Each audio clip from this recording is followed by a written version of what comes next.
ఎలి ఈరోజు సూర్యాస్తమాన్ని వర్ణిస్తూ ఒక చక్కని పద్యాన్ని మీకు ఆలపించబోతున్నాను. అల్లన కాలవర్తకుండయ్యడన్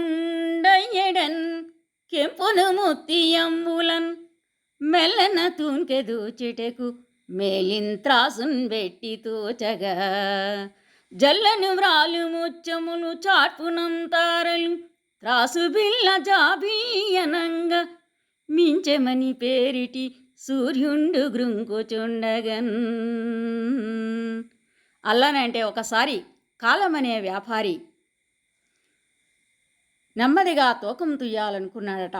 అందుకే ఆకాశాన్ని త్రాసిగా చేసుకొని జాబిల్ అంటే చంద్రుని త్రాసిబిల్లగా చేసుకొని ఒకవైపు పల్లిములో వైడూర్యాన్ని ఉంచాడట, కెంపు అనేటువంటి వైడూర్యాన్ని ఉంచాడట. ఇంకొక వైపు పల్లిములో ముత్యాలు పోసాడంట.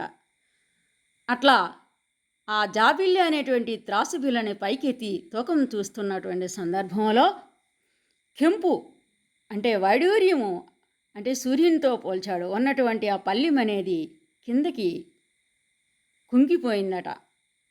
అదే ముత్యాలు ఉన్నటువంటి పల్లిము పైకి తేలిపోయిందంట. ఆ ముత్యాలనేవి జల్లుమని వ్రాలాయంట.